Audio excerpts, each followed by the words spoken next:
murder mystery. So it's a horror murder mystery. Horror murder mystery. Horror murder mystery. All right. And the title of the book, Julie?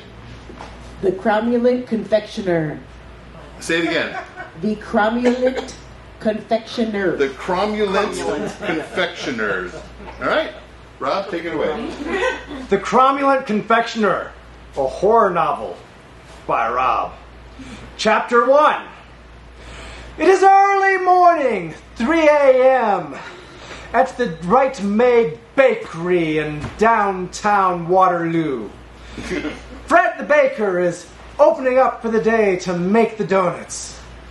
He comes in and flicks on the lights. The lights don't come on.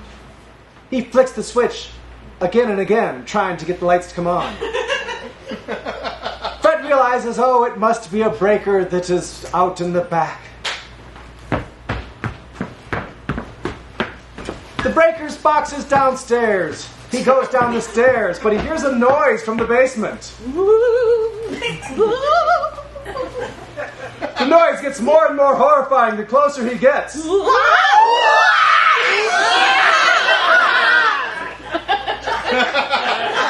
Fred really needs those lights on, so he pushes forward as the sound gets more and more disturbing. Have you called your mother?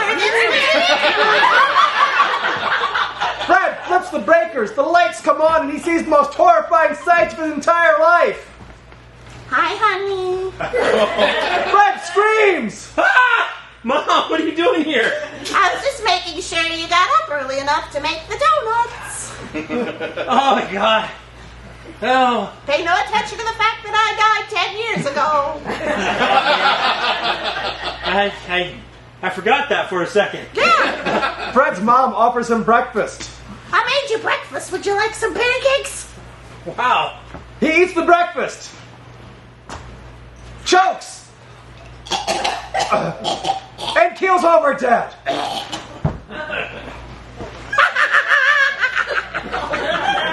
Chapter 2. Tex Matheson is a private eye investigating the death of Fred the baker. He is in the basement of the bakery looking at Fred's body sprawled out on the ground. This is Fred's body. Funny way that it fell. Tex realizes foul play had to be involved. Foul play was definitely involved. Also, it appears he ate breakfast right before he died. Poison? Suddenly, Tex notices a small projector embedded in the wall. There is a small projectile embedded in the wall. Tex realizes I said projector and not projectile.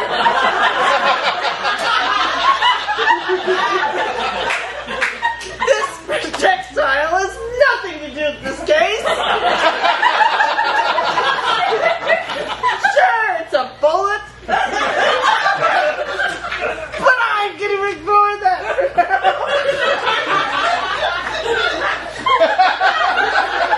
Tex realizes it's a holographic projector. A holographic projector, however, is right here. And if I remove the film, it looks like there's some old lady on it.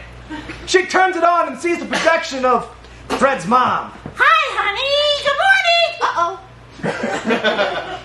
Tex realizes it was a fake projection and not a ghost at all. I think this is just a projection. Why would I ever assume it would be a ghost? Tex looks at the name on the projector. It was made by McCaughlin Industries. McCaughlin Industries. McCaughlin Industries once again. That one gives me trouble, too. Tex really needs to lay off the whiskey before getting on a case.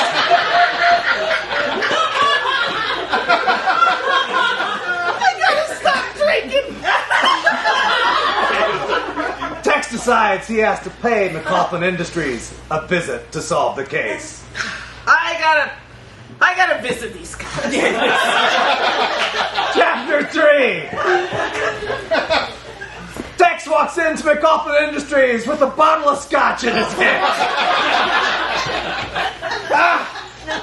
Good morning. Welcome to McLaughlin Industries. Can I help you in some way? First, you have to say our name correctly. Tex repeatedly tries to say the name correctly. McLaughlin Industries. 3 hours later, Well done. Would you like to meet the boss? I would love to meet the boss. I have so many questions, and this bottle is now empty. Mr. McLaughlin, someone to see you. Send him in. Go Tex on in. goes in to meet Mr. McLaughlin. I have questions, Mr. McLaughlin, now that I can say your name. Whoa, you have more than questions. Mr. McLaughlin offers Tex a donut. Would you like a donut? That point, Tex realizes McLaughlin is a rival baker. Are you a rival baker? To you? To the murder! To the dead guy! Oh. Just over there! There's been a murder? That's tragic. Tex finds the lies unconvincing.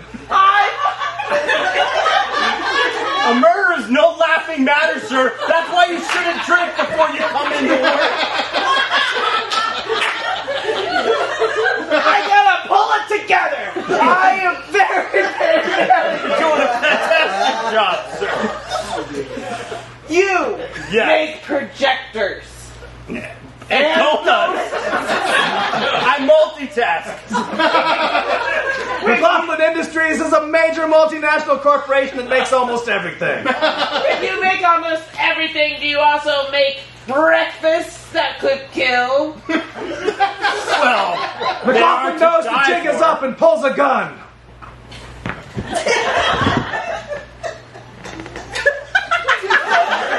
Tex realizes he's in trouble. I'm in trouble.